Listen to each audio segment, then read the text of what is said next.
Baik, bismillahirrahmanirrahim. Assalamualaikum warahmatullahi wabarakatuh. Selamat datang kembali di channel saya. Semoga kita semua dalam keadaan sehat walafiat. Baik, kali ini saya akan coba menjelaskan terkait jaringan komputer, ya. Jadi sebelum saya masuk ke beberapa penjelasan, ada beberapa hal yang harus saya sampaikan, ya.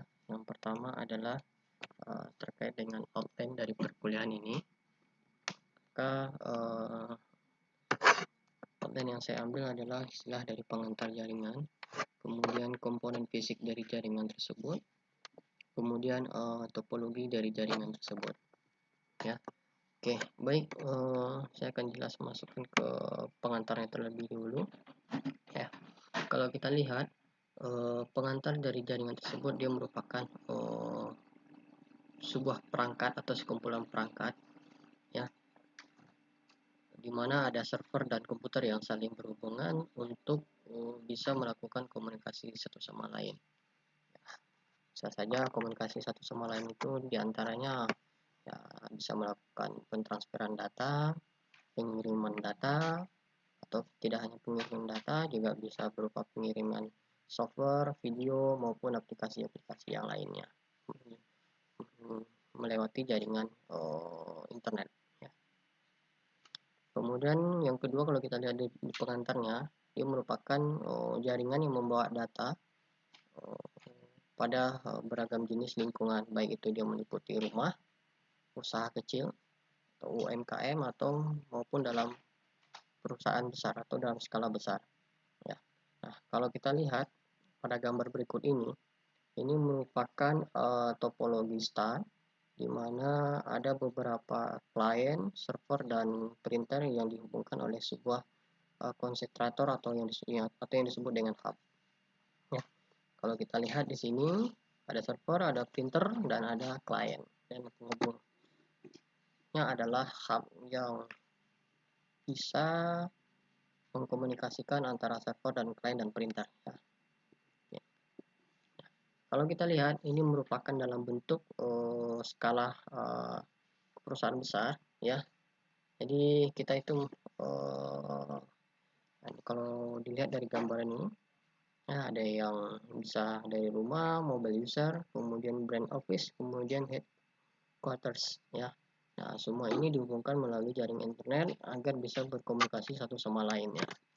Ya, kalau kita lihat ini merupakan gambaran atau cakupan dalam skala besar untuk melakukan sebuah komunikasi antara satu sama lainnya. Kalau kita lihat dari komponen fisiknya, nah komponen fisik ini dia merupakan perangkat-perangkat keras, ya, yang dihubungkan untuk membentuk jaringan komputer. Nah, itu bergantung pada ukuran dari jaringannya, jumlahnya, kemudian ukuran dari komponen-komponen tersebut bermacam-macam atau beragam-ragam.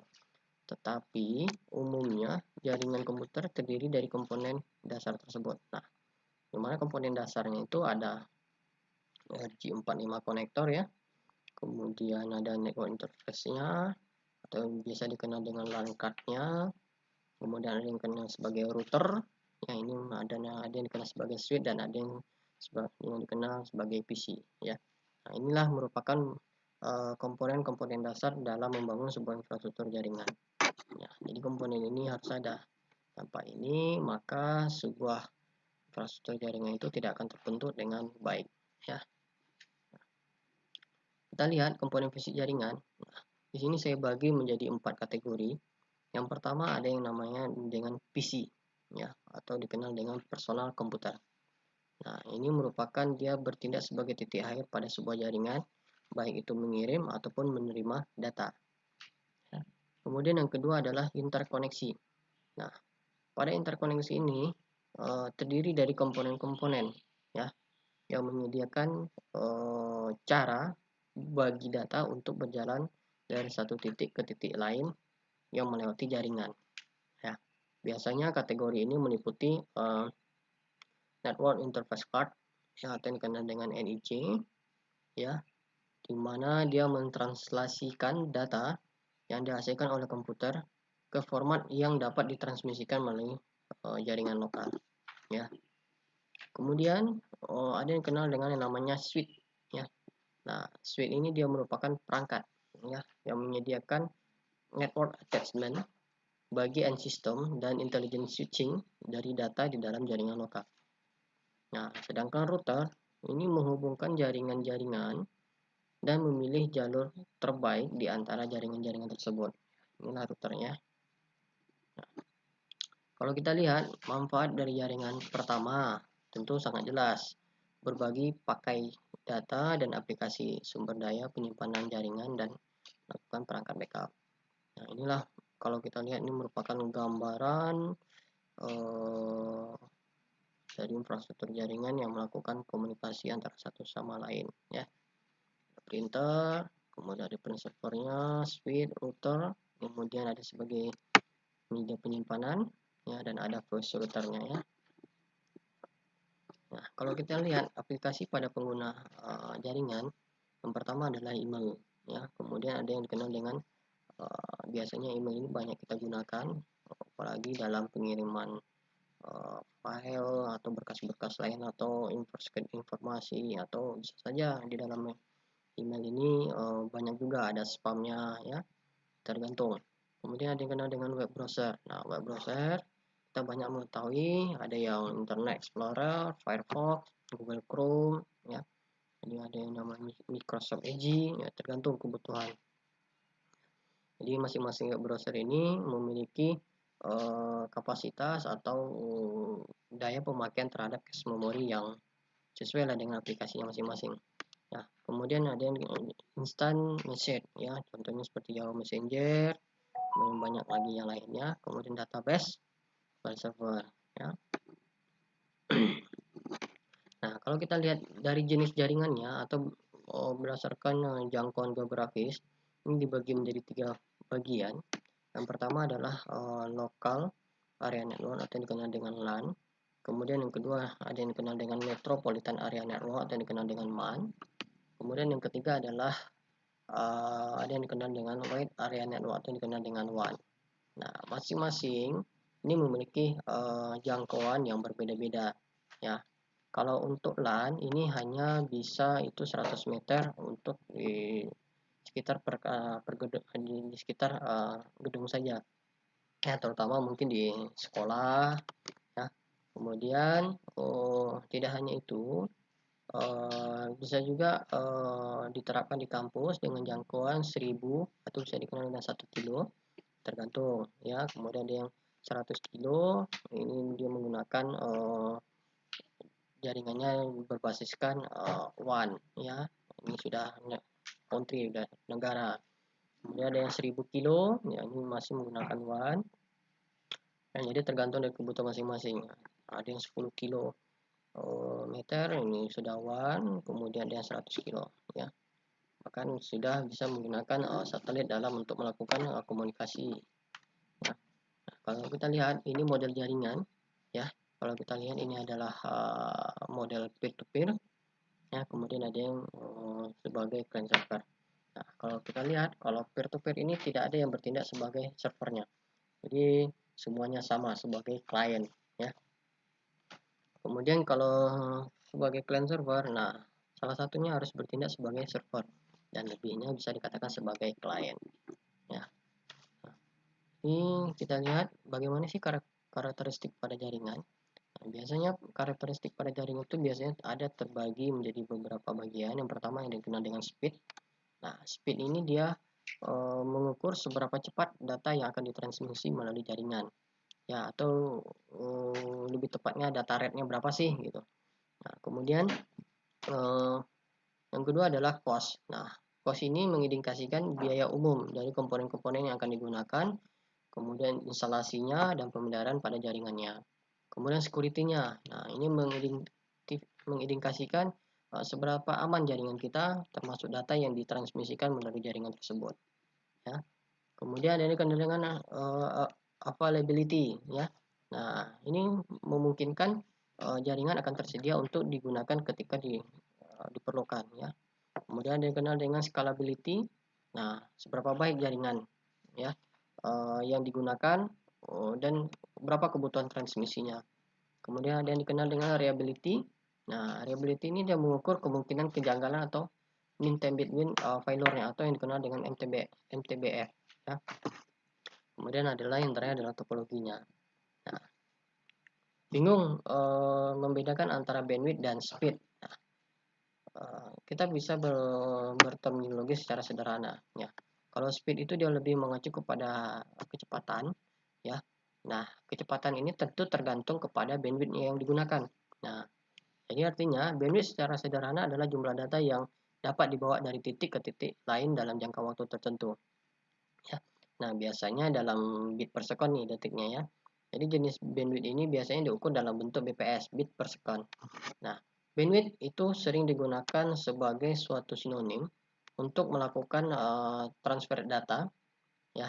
Nah, oleh karena itu lebih besar bandwidth maka kecepatannya akan lebih baik ya. Jadi itu jadi kalau bandwidthnya lebih kecil untuk mengharapkan kecepatan yang lebih tinggi ya, nggak bisa ya, sesuai logika saja. Jika bandwidthnya besar maka kecepatan akan besar, maka proses pemindahan data pun akan lebih cepat. Nah, kemudian kalau kita lihat dari topologi jaringannya ya, topologi kita ambil dari menjadi dua bagian. Yang pertama ada yang dikenal topologi fisik. Ya, ini mengacu pada pengaturan kabel, perangkat jaringan, komputer, dan perangkat lainnya. Kemudian yang kedua adalah topologikal, ya, mengacu kepada jalur di mana sinyal data bergerak melalui topologi fisik. Nah, kalau kita lihat topologi fisik ini dibagi lagi menjadi tiga bagian. Ya, ada yang dikenal dengan bus. Nah, bus ini merupakan komputer dan perangkat jaringan lainnya di kabel bersama pada jalur line, ya, secara bersamaan. Nah, kemudian yang kedua adalah ring.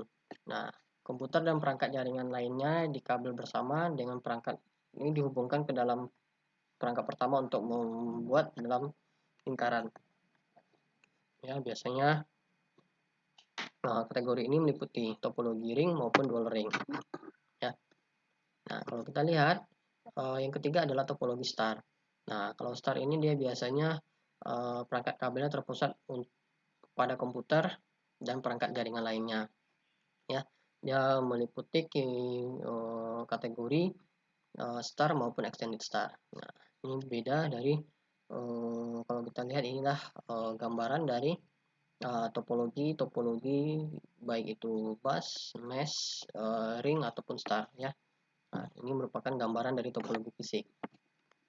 Sedangkan kalau kita lihat dari topologi bus, nah topologi bus ini terdiri dari kabel utama dengan terminator di masing-masing akhir. Jadi semua node-nya atau semua titiknya itu bisa berlaku sebagai server, workstation ataupun perangkat yang terhubung ke kabel linear ya. Nah, kalau kita lihat keuntungan dari bus ya mudah untuk menghubungkan komputer atau perangkat ke linear bus. Kemudian memerlukan panjang kabel yang lebih sedikit dibandingkan topologi star. Nah, kekurangan gimana? Nah, kekurangannya jaringan nanti ini pasti akan terjadi kerusakan di kabel utama atau keseluruhan mati ya.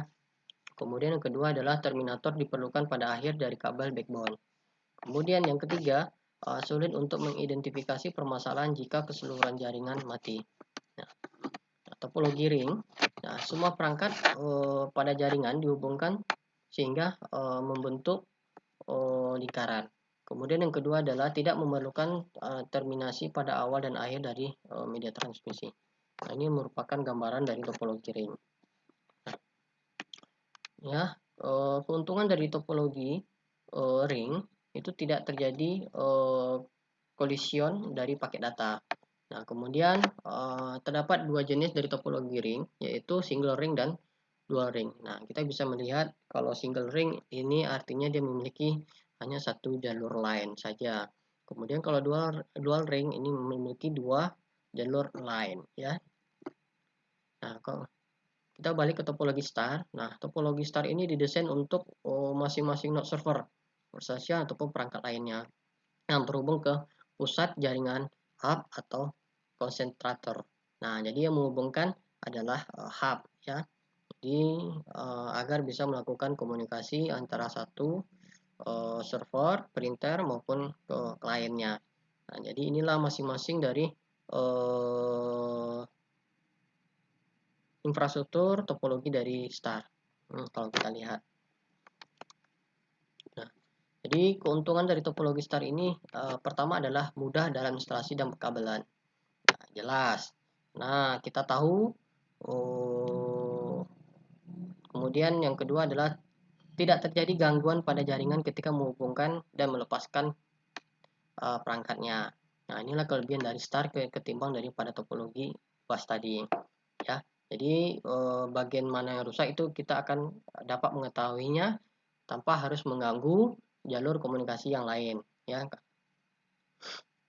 Nah, kemudian yang ketiga adalah mudah untuk mendeteksi kesalahan dan menghilangkan bagian-bagiannya.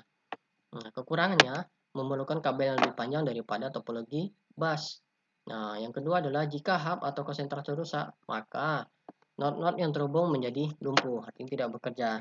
Ya, karena pada dasarnya hub atau konsentrator ini merupakan komunikasi antara server, kemudian workstation ataupun yang klien-klien lainnya agar bisa melakukan komunikasi. Kemudian yang ketiga adalah tentu lebih mahal dari topologi bus karena biayanya dari konsentrator atau hub tadi, ya. Nah, ini merupakan topologi extended star yang kalau kita lihat more recent that star topology, ya. Jadi kalau kita lihat dalam menjadi berbentuk tree bentuknya, ya, segitiga. Jadi penghubung adalah hub. Nah, ini topologi full mesh, ya, highly fault tolerant, expensive to implement, ya. Ini jadi berbentuk bintang, ya, mesh dia. Jadi jika salah satu jalurnya terputus, maka jalur komunikasi yang lain itu tidak akan terganggu. Nah, inilah kelebihan dari topologi mesh, ya. Kemudian ini dalam bentuk trade off between fault tolerance and cost, ya. Ini topologi partial mesh, ya. Nah, ini merupakan contoh paket data yang dikirim. Nah, kalau kita lihat di sini saya melakukan ping ke domainnya Stemmik Amik Riau, ya, dimana dengan alamat IP-nya adalah 36.67.250.227 dengan nama domain adalah sar.ac.id, ya, dimana di sini dilakukan pengiriman paket dengan reply from terjadi 4 kali, ya, paketnya dikirim 4 kali, maka di sini ada data yang dikirim itu akan sama dengan data yang akan diterimanya. Nah, bisa kita lihat di sini. Nah, saya melakukan ping, ya, reply 4 kali, ya, dia terkoneksi, maka datanya paket sendnya 4 kali, kemudian receive-nya juga 4 kali. Nah, jadi data yang hilang bagaimana? 0%. Nah, di sini bisa kita lakukan pengujian dengan approximate-nya round trip time-nya itu minimum 2 milisekund dengan maksimumnya 5 milisekund dan average-nya rata-rata itu 5 milisekund, ya. Ini, nah, jadi tidak hanya itu, kita bisa melakukan kita bisa coba tes ping ke Google, ya, untuk melakukan berapa sih paket yang dikirim atau paket yang diterima oleh dari domain Google tersebut.